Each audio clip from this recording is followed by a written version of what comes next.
ஜெயச்சந்திரனின் அடடா audio offer 5 முதல் 70% வரை டிஸ்கவுண்ட். ஆச்சி கொழுக்கட்டை மாவு வந்தாச்சு. ஆச்சி கொழுக்கட்டை மாவிற்கு கொழுக்கட்டை அச்சை கேட்டு வாங்குங்கள். நலம் காக்கும் ஸ்டாலின், உங்கள் குடும்பத்தின் நலன் அரசின் பொறுப்பு. கட்டணமில்லா மருத்துவ சேவைகள். 2 வருஷத்துல மனைவிக்கும் குழந்தைகள், பெண் குழந்தைகளுக்கும் அவ்வளவு அசிங்கத்தையும் கேவலத்தையும் அவர் ஏற்படுத்திட்டார். அவர் 3 தலைமுறையா பணக்காரங்களா இருப்பாங்க. அங்கே குடிக்கிறது ஒரு பிரச்சனையே இல்லைன்னு இருக்கும். இப்போ நம்ம போய் சரியும் போது அது நல்லா இருக்கேன்னு பீக்குக்கு போய் நம்ம ஆமாம். இப்போ கூட யாரோ இந்த பழக்கத்தெல்லாம் ஏற்படுத்தினாங்களே, அவங்கெல்லாம் என்ன சொல்கிறாங்க, ஏங்க நாங்களும் தான் சாப்பிட்றோம், ஒரு அது லிமிட்டாக என்னமோ அப்படி இருக்கணும், சும்மா அப்படி இருந்தால் அது என்ன பண்ணுறது அப்படின்ட்டு எல்லோரும் கிளம்பிட்டாங்க. ஏற்படுத்தினது அவங்க தான். ஒரு செட்டில் ஆகிற வரை நோக்கம் அதில் போயிடும். இல்லைங்க, என்ன கடன்லாம் கட்ட வேண்டியிருக்கு, அதுக்கெல்லாம் நமக்கு நேரம் இல்லைங்கன்றாங்க. எல்லாம் கட்டி முடிச்சு ஒரு ட்ரை ஸ்டேட் வருது இல்லை, கையில் கொஞ்சம் பணம் இருக்குன்னு. அப்போ தான் யார் இவங்க ஒரு மாதிரி என்ஜாய் பண்ண முடியாது.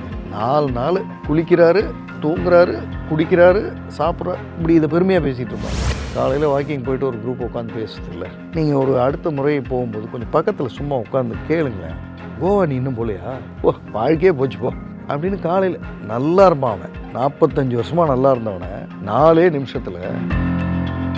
ஆனால் அப்படி இருக்கிறது ஒரு ஸ்ட்ரெஸ்ஃபுல் லைஃப் தானே சார். இவ்வளோ நாள் வாழ்ந்துட்டோம், நமக்காக வாழலாமேன்னு சொல்லிட்டு சில பேர் போகிறதும் தப்பு சொல்லுவோம். இந்த உலகத்தில் நல்லது பூரா கசக்கும். கசக்கிறத போய் நீங்கள் ஸ்ட்ரெஸ்ன்னு நினச்சிங்கன்னா, ஸ்ட்ரெஸ் ஃப்ரீ என்ன உங்களுக்கு இனிப்பாக இருக்கிறது தப்பு பண்ணுங்க.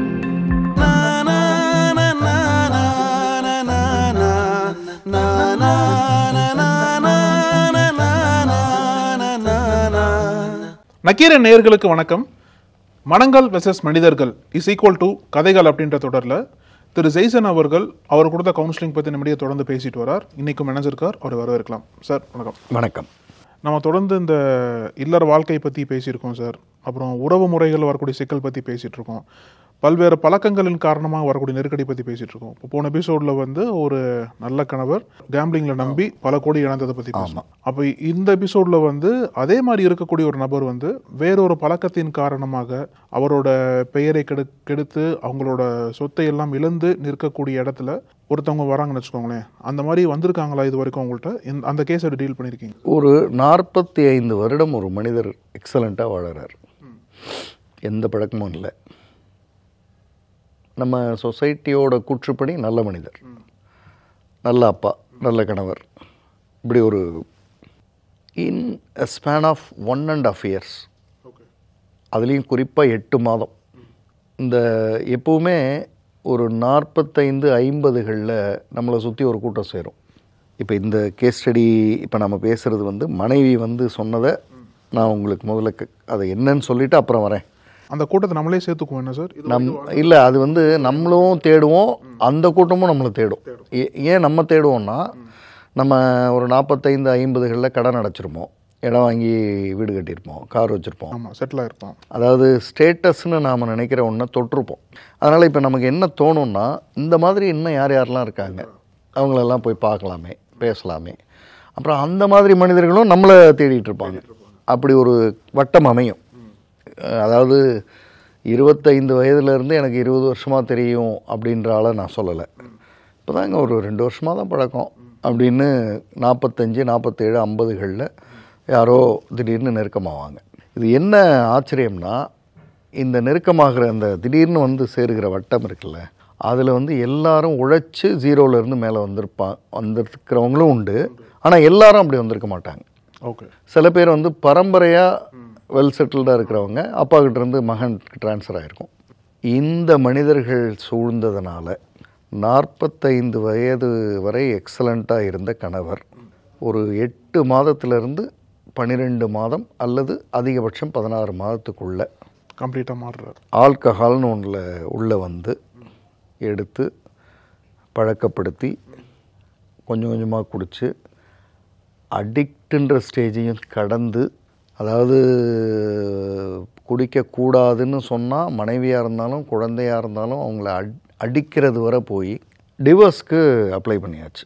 இப்போ இந்த மனைவி வர்றவங்களுக்கு ஒரு கேள்வி, அதாவது வாழ்க்கையே நான் குழந்தைங்களோட தனியாக வாழ்ந்துக்கிறேங்க, அது ஒன்றும் பிரச்சனை இல்லை, I am not going to be with that person, முடியாது என்னால். போன எபிசோடில் அவர் என்னவா இருந்தாலும் அவர் கூட அதனுடைய கான்ட்ரா இது. ஏன்னா 2 வருஷத்தில் மனைவிக்கும் குழந்தைகள், பெண் குழந்தைகளுக்கும் அவ்வளவு அசிங்கத்தையும் கேவலத்தையும் அவர் ஏற்படுத்திட்டார். போன எபிசோட்ல பார்த்தவங்க டார்ச்சர் பண்ணல, அது குற்ற உணர்ச்சியில் இருந்தார். அவர் மறைஞ்சிருந்தார். இவர் தண்ணி அடிச்சுட்டு வீட்டில் பிரச்சனை பண்ணுறது, ட்ரெஸ் எல்லாம் அவிழ்ந்து போய் ரோட்டில் கிடக்கிறது, பொண்ணு தூக்கிட்டு போகும், ஆட்டோக்காரர் தூக்கி போட்டு போவார், அக்கம் பக்கத்தில் அறிவில்லை உங்கள் அப்பாவுக்கு அப்படின்னு கேட்குற அளவுக்கு எதையாவது செய்கிறது. இது அவங்க என்ன என்கிட்ட கேட்டாங்கன்னா, இந்த மனைவி, சார் ஒரு 45 வருடம் சரியாக இருக்கிற ஒரு ஆள், ஒரு மனிதர் எப்படி சார் இப்படி இது 1 வருஷம் 2 வருஷத்துக்குள்ளே எப்படி சார் இப்படி? அதே தான் நானும் கேட்கணும்னு நினச்சேன் சார். ஏன்னா 45 ஆண்டுகளாக பல கஷ்டங்களை பார்த்துருப்பார். அத்தனை கஷ்டங்களையும் உறுதியாக நின்று ஜெயிச்சு ஒரு சக்ஸஸ்ஃபுல் பர்சனாக இருக்கார் அப்படின்னா அந்த ஒரு வலிமையை எப்படி கேட்டப்போ நான் அவங்கள்ட்ட ஒரு கேள்வி வச்சேன். 45 வருடமாக குடிச்சிட்டு இருக்கிற ஒரு ஆள் எப்படி 9 மாதம் 12 மாதம் 16 மாதத்துக்குள்ளே சரியாகிறாரு? அப்போ இந்த மைண்டு 2 பக்கமும் வேலை பார்க்கும். அப்போ எங்கள் வீட்டுக்காரரெல்லாம் அப்படிலாம் இல்லைங்க, நல்லவருங்க, இந்த இடமே இல்லை, அது கடைசி மூச்சு இருக்கிறவரை அதை சொல்ல முடிஞ்சால் சந்தோஷப்பட்டுக்கணும், அப்படிலாம் இருக்க வாய்ப்பு இல்லைங்க அப்படின்னு சொல்கிறது இருக்குல்ல, அது இப்போ மைண்டு என்ன வேணால் செய்யும். அதனால தான் அந்த சேர்க்கையை ரொம்ப ஜாக்கிரதையாக யார் என்ன, இப்போ புதுசாக யார் சேர்ந்திருக்கா, யார் இந்த வட்டம், அந்த 45 இயர்ஸாக விழிப்புணர்வாக இருந்து கரெக்டாக சேர்க்க வச்சிருக்காரு. 45 இயர்ஸாக சேர்க்கை விழிப்புணர்வாக அவர் செஞ்சாரான்னு தெரியல. ஆனால் அந்த 45 50களில் ஒரு செட்டு சேருதில்ல. ஆமாம். இப்போ நீங்கள் நான் உங்களுக்கு ரொம்ப எளிமையாக்குறேன் இதை. நீங்கள் அஸ்யூமிங் தட் ஹோண்டா சிட்டி வச்சுருக்கீங்க, வர்ற ஒரு ஆடியில் இறங்குவார், ஓகே, உங்கள் வீட்டுக்கு வருவார், இல்லை அவர் அவங்க வீட்டுக்கு கூப்பிடுவார். நான் பணக்காரங்க பணம் வச்சுருக்கிறவங்க இந்த தப்பு பண்ணுறாங்கன்னு சொல்லலை, நான் வேற ஒன்று சொல்ல வரேன். இப்போ அந்த ஆடி இறங்குறவர் அவர் 3 தலைமுறையாக பணக்காரங்களாக இருப்பாங்க. அங்கே குடிக்கிறது ஒரு பிரச்சனையே இல்லைன்னு இருக்கும். நமக்கு அது இது மாதிரி பழக்கமே இல்லை. வெல் செட்டில்டு, இது ஒரு பெரிய இது இல்லையே. நீங்கள் அதாவது குடிக்கிறது தப்பு இல்லை, லிமிட்டாக குடிக்கணும் அப்படின்னு ஆரம்பிப்பாங்க. அவர் லிமிட்டாகவே 3 தலைமுறையாக குடிச்சிக்கிட்டு இருக்கிறவங்க, அந்த கண்ட்ரோலை தாண்டாமல் கரெக்டாக இருக்கிறவங்க. அப்படியே இப்போ தாத்தா அப்படி இருந்திருப்பாரு, பார்த்து அப்பா வளர்ந்துருப்பாரு, அப்பாவையும் தாத்தாவையும் பார்த்து பேரன் வளர்ந்து அவரும் இப்போ லிமிட்டாக என்னமோ சாப்பிட்டுட்டு போய் தூங்குறதுன்னு வச்சுருப்பாங்க.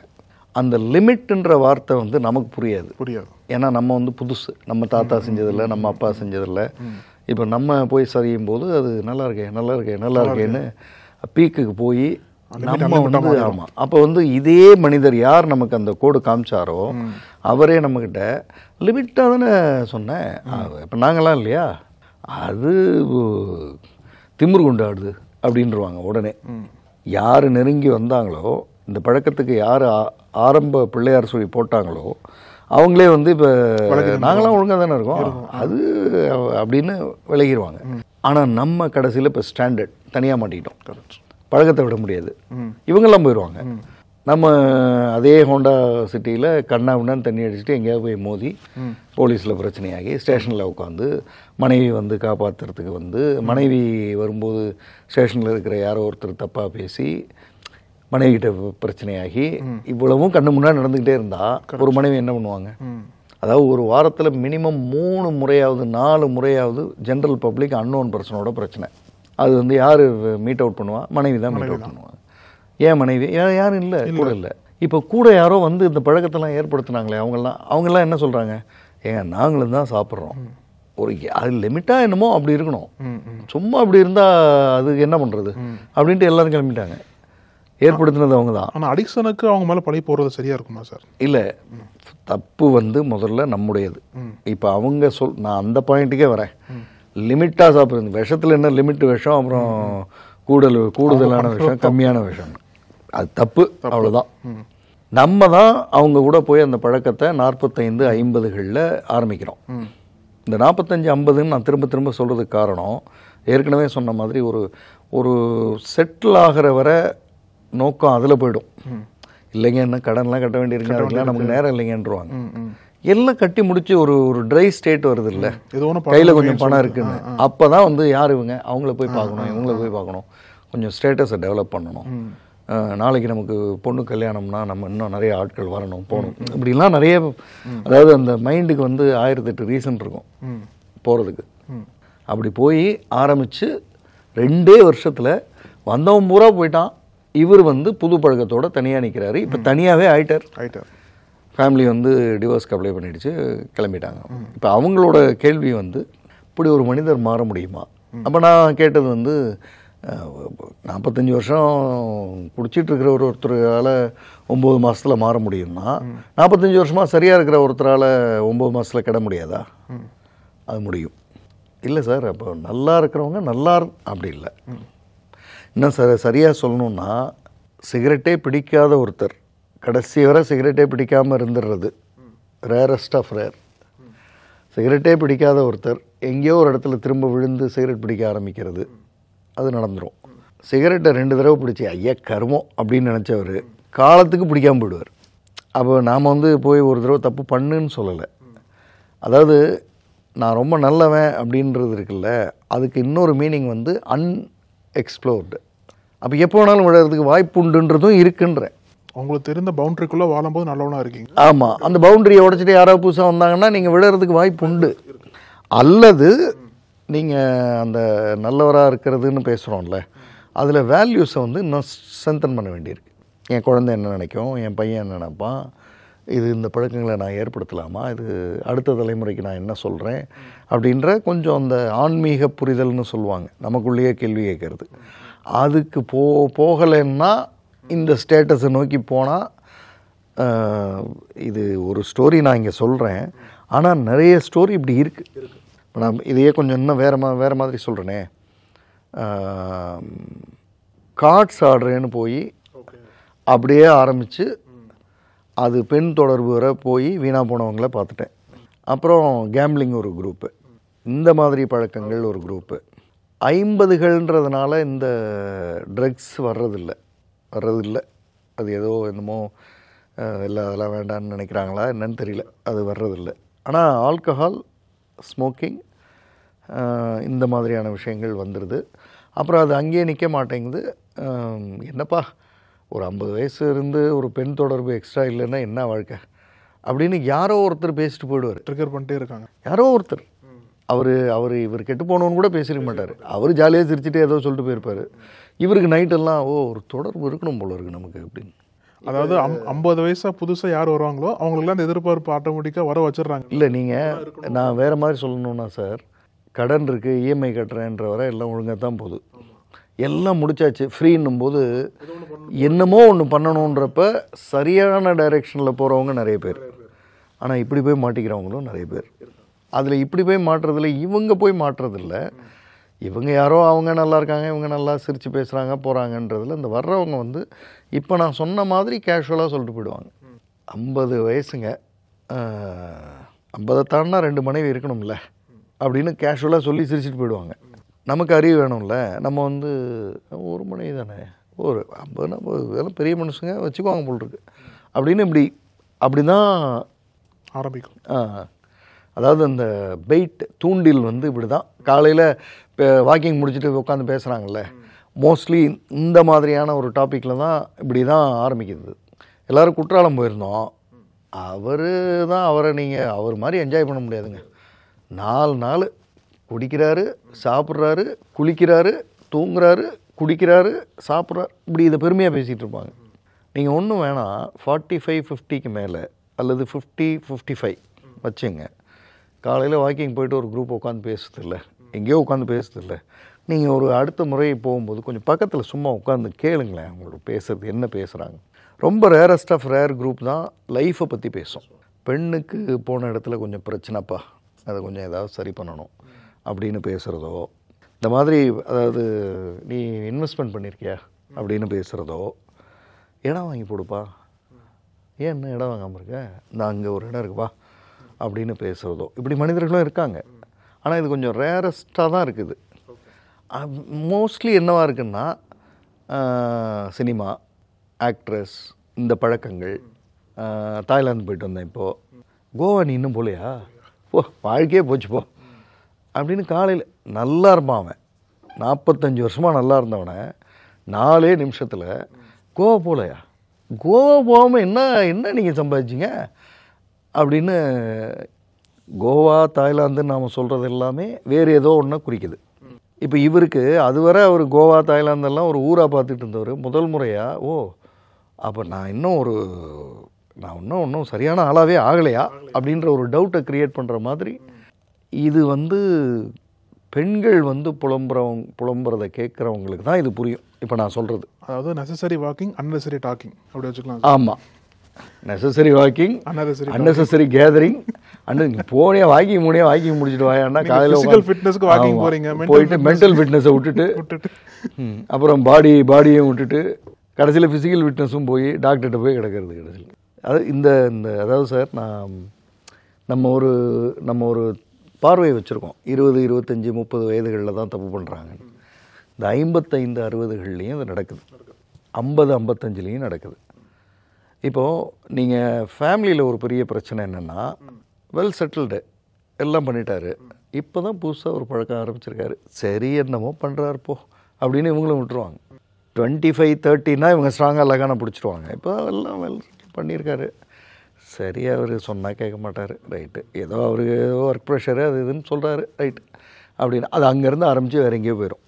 இப்போ இவர் இப்படி ஆரம்பித்து இந்த மாதிரியான தவறான அனுபவங்கள்லாம் இந்த மனைவிக்கு ஒரு விஷயத்தை அவங்க சொன்னாங்க. ஸ்டேஷனில் இவர் வண்டியை ஓட்டிகிட்டு போய் எங்கேயோ யார் மேலேயோ மோதி என்னமோ பிரச்சனையாகி ஸ்டேஷனுக்கு இவர் குடிச்சு அந்த நிலையோடு ஸ்டேஷனுக்கு கூப்பிட்டு போய் அங்கே உட்கார வச்சு பலார்னு அரைஞ்சிக்கிட்டு இருக்காங்க. இவருக்கு நினைவே வரல, அப்படியே உளறிக்கிட்டு அப்படியே கிடக்கிறாரு. இவரை இப்போ தகவல் யாருக்கு வரும்? மனைவிக்கு தான் வரும். மனைவிக்கு ஸ்டேஷனுக்கு போகிறோமா, ஒரு அட்வொகேட்டை கூப்பிட்டு போகணும், வேறு யாராவது 2 பேரை கூப்பிட்டு போகணுன்னெலாம் அந்த அனுபவம்லாம் இல்லை. ஏன்னா அப்படி போனதே கிடையாது. ஸோ நேராக போனால் அங்கே இருக்கிற யாரோ 4 பேர் இவங்களை வேறு மாதிரி பேசுகிறது, வேறு மாதிரி.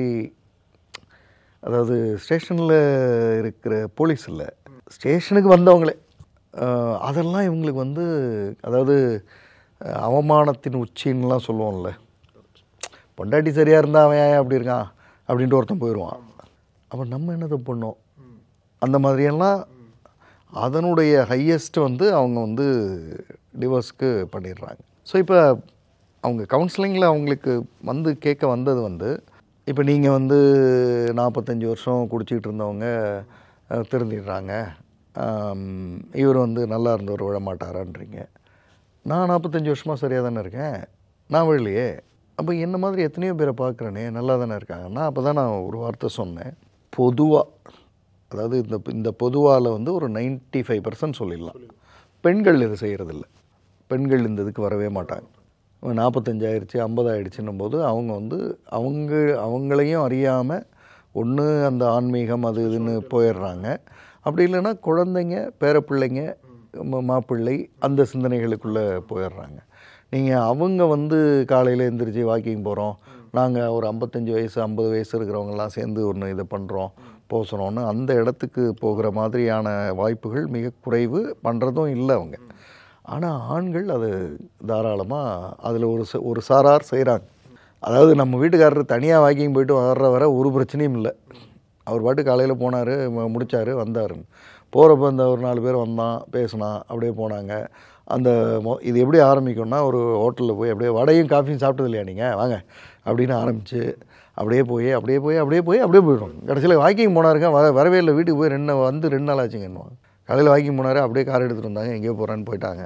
அதெல்லாம் ட்ரெஸ்ஸு போகிற வழியில் வாங்கிக்கலாம்ப்பா, என்னப்பா ட்ரெஸ்ஸாக இல்லை, போகிற வழியில் வாங்கிக்கலாம் அப்படின்னு எல்லாம் பணம் வச்சுருக்கிற அந்த, அதாவது உங்களுக்கு அதுக்கு தான் அந்த வார்த்தை சொன்னேன், இஎம்ஐ இருக்கிற வரை ஒன்றும் தெரியறதில்ல. அதெல்லாம் முடிஞ்சு போச்சுன்னொடனே ரைட்டு அதை பண்ணலாம் இதை பண்ணலாம் அப்படி போகலாம் அப்படின்னு ஆரம்பித்து எங்கேயோ போய் இப்போ இப்படி ஆகிடுச்சு. ஆனால் இங்கே ஏன் சார் நோ சொல்ல நல்லா முடியல? நோன்னு சொல்கிறதுக்கு ஒரு பாயிண்ட் வேணும்ல சார்? நோ சொல்கிறதுன்னா இப்போ எனக்கு இது ஐயோ நோ அப்படின்னு சொல்கிறதுக்கு எனக்கு பின்னாடி ஒரு த்ரெட் இருக்கணும். இதனால் வரை கடன் இருந்தது, இஎம்ஐ இருந்தது, மனைவி குழந்தைங்க முகம்லாம் இருந்தது. இப்போ சடனாக நான் எல்லாத்தையும் முடிச்சிட்டேன்னும் போது எனக்கு ஒரு எனக்கு நான் வந்து I am a free person. இந்த உலகமும் சும்மா இருக்க மாட்டேங்குது. கடன்லாம் எல்லாம் முடிச்சிட்டிங்களா சார்? ஒன்றும் கடன்லாம் இல்லையா? அப்போ நீங்கள் ஃப்ரீ பர்சன். ஓகே, அப்போ நீங்கள் அப்பா இனிமேல் நீங்கள் உங்களுக்காக வாழலாம். இப்படிலாம் 4 பேர் இருக்கான். ஏதாவது ஒன்று சொல்லிடுவான். எனக்காக வாழலான்னா அப்போ நான் முதல்ல தண்ணி அடிச்சுக்கலாம், நான் போய் முதல்ல எனக்காக ஒரு தப்பு பண்ணிட்டு வரலாம். எல்லாம் அவங்கவுங்களுக்கு செய்ய வேண்டியதெல்லாம் செஞ்சுட்டிங்களே. இந்த அதாவது நல்லது சொல்கிறேன்ற பேரில் கெட்டதுன்னு எனக்கு தெரில, ஆனால் நம்ம நல்லது சொல்லலை அப்படின்னு தெரியாமலே சில பேர் பேசிகிட்டு இருப்பான். அதில் ஒரு சில சாம்பிள்லாம் சொல்கிறேன். அதான் இப்போது அவங்க அறிமுகமே எப்படி இருக்குன்னா, அசட் வாங்கிட்டீங்களா? வாங்கிட்டேன். பேங்க்கில் இருக்குது சார். லோன்லாம் இல்லை லோன்லாம் இல்லை. ரைட்டு. குழந்தைங்க எப்படி? குழந்தைங்களுக்கெல்லாம் சேர்த்து வச்சுருக்கேன் சார். அதெல்லாம் ஜுவல்லெல்லாம் கொஞ்சம் வாங்கி வச்சு. அவ்வளோதான். இனி உங்களுக்காக நீங்கள் வாழணும். உங்களுக்கு ஃபுல் ஃப்ரீடம். ஆமாம், முடிஞ்சு போச்சு. அவ்வளோதான், சுதந்திரம் ஆகிட்டீங்க. இனிமேல் நீங்கள் நீங்கள் சின்ன வயசில் நிறைய செய்யணும்லாம் நினச்சிங்கல்ல, அதெல்லாம் இப்போ செய்யுங்க அப்படின்ட்டு அவன் போயிடுவான். சின்ன வயசில் நம்ம 1000 செய்யணும்னு நினச்சோம், அதை இப்போ செஞ்சு பார்க்கலாமான்ற அதை ஏற்படுத்தி விட்டு கிளம்பிடுவான். இப்படி தான் இந்த ஃபேமிலி ஆல்மோஸ்ட் போச்சு. இப்போ இந்த அம்மா என்கிட்ட கேட்க வந்தது, எனக்கு இப்போ நாளைக்கு நான் என்னுடைய மகன் இந்த மாதிரி செஞ்சிருவானா, மகள் இந்த மாதிரி செஞ்சிருமா, இப்போ இவர் மாறினாரே அது மாதிரி அவங்க மாற மாட்டாங்களா அப்படின்றது தான் கேள்வி. மாறலாம், ஆனால் வேல்யூஸை இன்க்ரீஸ் பண்ணால் மாற மாட்டாங்க. அப்துல் கலாம் அப்படின்னு ஒருத்தர் கடைசி வரை அப்துல் கலாமாக தான் இருந்தார். ஏன்னா காலையிலேருந்து நைட்டு வரை அவருடைய அந்த பார்வை ஏதோ ஒரு வேல்யூவை நோக்கி இருந்தது. அது மட்டும்தான் தெரியும். இப்போ ஒரு கட்டம் வர இஎம்ஐ கடன் கட்டுறது தான் பெரிய விஷயம்னா, கடன் கட்டி முடித்ததும் திடீர்னு வேக்கம் வந்துடும். என்ன இப்போ என்ன பண்ணுறது? அப்போ நான் ஒரு ஹோட்டலில் போய் சாப்பிட்லாம், அப்போ நான் அங்கே போகலாம், சரி கார் எடுத்துகிட்டு அப்படியே போயிட்டு வரேன். இதெல்லாம் போன மாதத்துக்கு முந்தின மாதம் வரை இல்லையே. ஏன்னா மாதம் 1 லட்ச ரூபா கட்ட வேண்டியிருக்கு. இப்போ கட்டி முடிச்சாச்சு இல்லை, உடனே அந்த ஒரு ஃப்ரீடம் என்னவோ ஒன்று செய்ய வைக்கும். நிறைய நல்ல மனிதர்கள், என்னுடைய ஃபாதர்கிட்ட ஒரு பழக்கம் நான் பார்த்துருக்கேன். ஒரு லோன் க்ளோஸ் ஆகும் பொழுது அதுக்கு ஈக்குவலான அமௌண்ட்டு கட்டிகிட்டு இருந்தோம்ல இஎம்ஐ, அதை அவர் ஒன்று சேவிங்ஸில் பண்ணுவார் அதே அமௌண்ட்டை. அப்படின்னா என்ன, நீங்கள் நீங்கள் இன்னும் உங்களுக்கு அந்த எக்ஸ்ட்ரா நம்மக்கிட்ட இல்லைன்ற அந்த மனநிலையை வச்சுக்கிட்டே இருக்கிறது. லைபிலிட்டி இருந்துகிட்டே இருக்கும். ஆமாம், அதாவது மாதம் இப்போ 50,000 கட்டிட்டு வரோம், இஎம்ஐ முடிஞ்சிச்சு. அதுக்கு அடுத்த மாதம் என்ன பண்ணுவோம்? ஆட்டம் போடுவோம். என்னோடய ஃபாதர்கிட்ட நான் பார்த்த விஷயம், அவர் அந்த 50,000 ஒன்று இன்னொரு கடன் உருவாக்கி அதை கட்டணும், அல்லது இந்த 50 சேவிங்ஸில் போடுறது. இஎம்ஐன்னு நினச்சி கட்டிடுறது. ஆமாம், இஎம்ஐ இருக்கிறப்ப கட்டணும்ல, அதுக்குள்ளே தானே வாழ்ந்த, அப்படியே வாழ அப்படின்னு அந்த ஒரு லைனை வச்சுக்கிட்டே வருவார். எத்தனை பேர் செய்கிறாங்க இன்றைக்கி? இதுதான் இந்த ஃபேமிலி தானது. அப்போ அந்த வேல்யூஸை நீங்கள் இன்க்ரீஸ் பண்ணிங்கன்னா, வேல்யூஸ் சார்ந்த மனிதர்களை சந்திக்க வைக்கிறது. இப்போது சென்னையில் வேல்யூஸ் பேஸ்டாக எத்தனை மனிதர்கள் அவங்களோட இன்டர்வியூஸ் நடக்குது, மீட்டிங்ஸ் நடக்குது. அதுக்கு உங்கள் குழந்தைகளை எப்போ கூப்பிட்டு போனீங்க? அப்புறம் இங்கே ஸ்போர்ட்ஸில் அல்லது இண்டிவிஜுவல் ஸ்கில்ஸில் சாம்பியன்ஸ் எத்தனையோ பேர் பேசுகிறாங்க.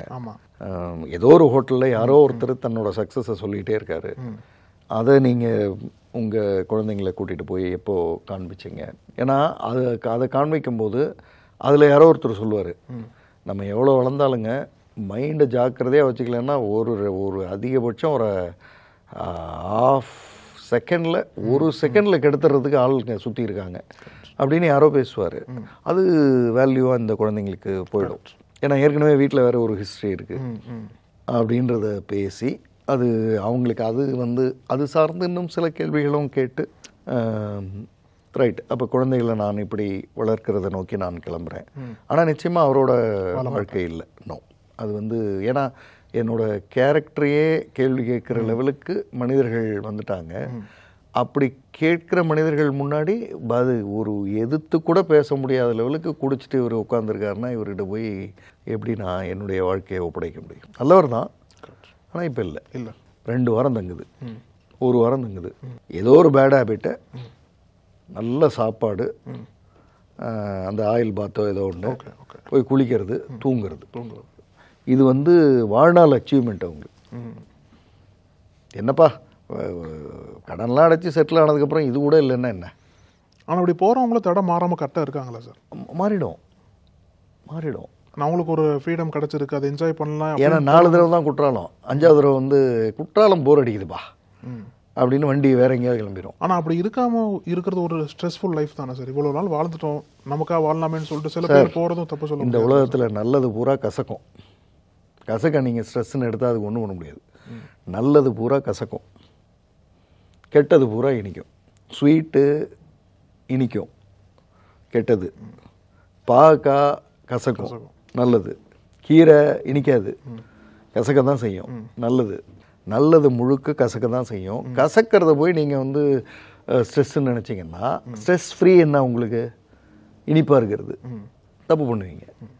தப்பு பண்ணுறத ஸ்ட்ரெஸ் ஃப்ரீன்னு நீங்கள் நினைக்கிறீங்க. ஆக்சுவலாக தப்பு பண்ணுறது தான் ஸ்ட்ரெஸ்ஸு, தப்பு பண்ணாமல் இருக்கிறது தான் ஸ்ட்ரெஸ் ஃப்ரீ. ஸ்ட்ரெஸ் ஃப்ரீ நீங்கள் அதாவது நேர்மையாக சரியாக வாழறேன்றது தான் ஸ்ட்ரெஸ் ஃப்ரீ. இப்போ நீங்கள் அது சரியாக அந்த கேள்வி கேட்டீங்க சார். அவங்க அப்புறம் ஸ்ட்ரெஸ்ஸை என்ன சார் பண்ணுவாங்கன்னு. சரியாக இருக்கிறது தான் ஸ்ட்ரெஸ் ஃப்ரீ. ஸ்ட்ரெஸ் ஃப்ரீ சரி இல்லைன்றது தான் ஸ்ட்ரெஸ்ஸு. அது மனிதர்களுக்கு புரியறதில்ல. மனிதர்கள் வந்து சரியாக இருக்கிறத ஸ்ட்ரெஸ்ஸாகவும், அந்த ஸ்ட்ரெஸ்ஸை கொஞ்சம் ரிலாக்ஸ் பண்ணலான்னு போனாங்க, இந்த பழக்கம் வந்துருச்சிங்கன்னுவாங்க. ஸ்ட்ரெஸ் ஃப்ரீயாக இருந்ததை ஸ்ட்ரெஸ் ஆகிட்டீங்க நீங்கள். அதனால் அப்படி வந்து முடிஞ்சது. ஸோ இது இப்போ பார்க்குற மனிதர்களுக்கு இது ஒரு பாடமாக. ஆமாம், 45, 50, 55, 55லேருந்து 60 எல்லா கடனும் அடைச்சாச்சு, எல்லாம் வெல் செட்டில்டுன்னு ஒரு வார்த்தை வருது இல்லை. அந்த இடத்துல தடம் மாறி 2 வருஷத்தில் அத்தனையும் வீணாக போகிறதுக்கான வாய்ப்புகள் உண்டு. மனம் எப்போ வேணால் மாறும், எப்படி வேணாலும் மாறும்.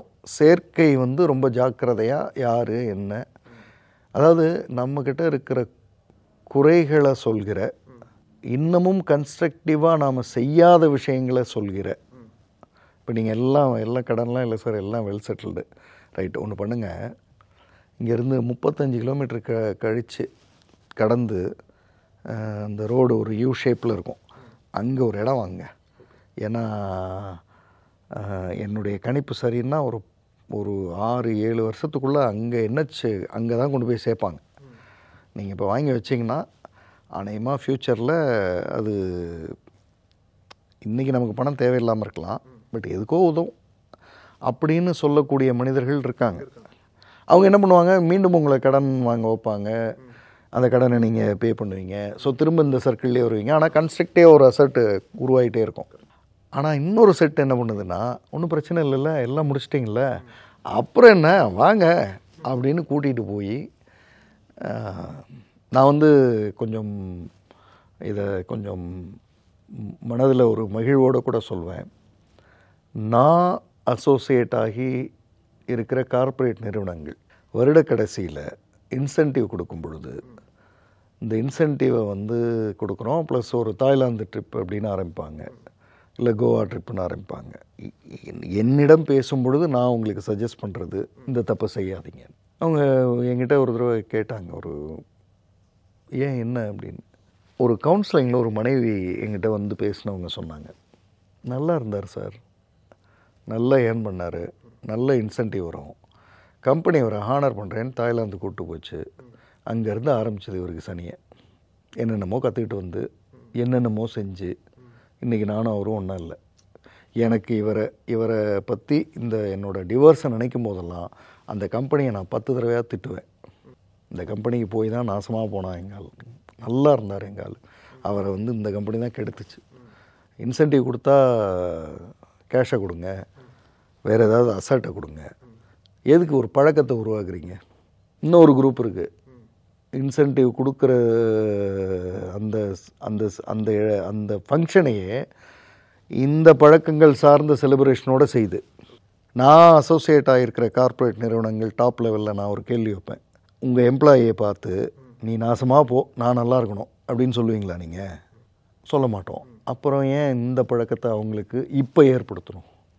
அவங்க தனியாக ஏதோ பண்ணுறாங்க, அது வேறு. கார்ப்பரேட் நிறுவனங்கள் இது பண்ணுறது இல்லையா? பண்ணுறாங்க. இப்போ நீ இந்த தடவை சூப்பராக பண்ணியிருக்க, 5 லட்ச ரூபா incentive plus Thailand trip plus Goa plus எங்கேயோ XYZ. இது ஏன் தாய்லாந்து கோவான்னு திரும்ப நம்ம அதையே சொல்லிகிட்டு இருக்கோம்? எங்கேயோ XYZ, அங்கே போனால் உனக்கு அங்கே இது வரும் அது வரும் அப்படின்னு. அதுக்கப்புறம் அவன் தொலைஞ்சான். அதாவது ஒரு பர்ஃபார்மரை இன்சென்டிவ் கொடுக்கறது okay, incentive plus new habit கொடுத்து நான் பர்ஃபார்மராக மாற்றுறது அது செய்யாதீங்கன்னு நான் அசோசியேட்டாக இருக்கிற நிறுவனங்களில் சொல்கிறேன். அவங்களும் அதை சின்சியராக கேட்குறாங்க. கேட்காத நிறுவனங்கள் மீண்டும் மீண்டும் பண்ணுறாங்க இல்லையா, அதையே அவங்கள்ட்ட நான் கிளியராக சொல்லுவேன், என்னை கூப்பிடாதீங்கன்று. நீங்கள் வந்து ஒரு பர்ஃபார்மரை கூப்பிட்டு போய் நான் பர்ஃபார்மரை ஆக்கிட்டு அவரை திரும்ப பர்ஃபார்ம் பண்ண வைங்கன்னு நான் வந்து பேசி அவங்க திரும்ப நீங்கள் கூப்பிட்டு போய் அவரை திரும்ப நான் இதே வேலையாக நடந்துகிட்ருக்கும். பாவம் அவன். அது மாதிரி இப்போ கூட ஒரு மல்டிநேஷ்னல் நிறுவனம் வந்து இந்த வருடம் வர்ற நல்ல பர்ஃபார்மர்ஸுக்கு வந்து பூட்டான் புத்த மடாலயங்கள் சார்ந்து ஒரு டிரைவ் கூப்பிட்டு போகிறேன். ஒன்லி அந்த புத்திஸ்ட் சைடு. அதாவது நான் வந்து அது சரி இது தப்பு அப்படிலாம் சொல்ல. அதாவது அவங்க பார்க்காத உலகத்தில் இன்னமும் தெரிந்து கொள்ள வேண்டிய, அதாவது தன்னை அறிந்து கொள்ள வேண்டிய, புரிதலுக்கு உட்படுத்த வேண்டிய இடங்கள் நிறைய இருக்குது. அதை நோக்கி போகலாமே. அது மாதிரியான பயணங்கள். இப்போ ஒரு டீமை கூப்பிட்டு போகிறோம், ஒரு வாரம் வந்து மெடிடேஷன் ப்ரோக்ராம் பண்ணுறோம். திரும்ப வரும்போது அவங்களுக்கு ஏதோ சில உணர்வுகள் புரியுது, தான் பண்ண தவற நினச்சி அழறாங்க. அந்த யோகாபேட் வேணும் சார், அது வேணும். அது வேணும். இந்த இது நல்லா இருக்கிறவனை கூப்பிட்டு போய் ஒரு பழக்கத்தை உருவாக்கி அவன்கிட்ட நம்மளே பேசுவோம். யார் எந்த ஜிஎம் வந்து நீ நல்லா பர்ஃபார்ம் பண்ணேன்னு சொன்னாரோ அவரே வந்து இது ஒன்றும் பெருசு தப்பு இல்லைப்பா அப்படின்னு ஆரம்பித்து கடைசியில் அவர் வந்து நீங்கள் இந்த பர்டிகுலர் எபிசோடு நிச்சயமாக கமெண்ட்ஸில் பாருங்கள் சார், எங்கள் கம்பெனியில் இதுதான் நடந்துச்சு அப்படின்னு எத்தனையோ பேர் எழுத ஆரம்பிப்பாங்க. ஸோ அந்த மாதிரி உலகம், அது கொஞ்சம் ஜாக்கிரதையாக பார்த்துக்கிறது நல்லது. ஸோ ஒரு கசப்பான உண்மையை இனிப்பான சொற்கள் மூலிமா எல்லாரும் சொல்லிடுவோம். எல்லாத்துக்கும் ஒரு விழிப்புணர்வாக இருக்கும். பார்ப்போம். ரொம்ப நன்றி சார். Right, thank you. நக்கீரன் டிவிக்கு சப்ஸ்கிரைப் செய்யுங்கள். உங்கள் ஆதரவே எங்கள் பலம். ஆசிரியர்களுக்கு நண்பனாகவும் மாணவர்களுக்கு ஆசானாகவும் திகழும் தேர்வு வழிகாட்டி. ஒவ்வொரு பாடத்திற்கும் அனுபவமிக்க ஆசிரியர்களின் துல்லியமான தெளிவான விடைகள். CNC இருக்கு, தேர்வு பயம் எதற்கு? இது தீரன் பப்ளிஷிங் ஹவுஸ் விற்பனை வெளியீடு.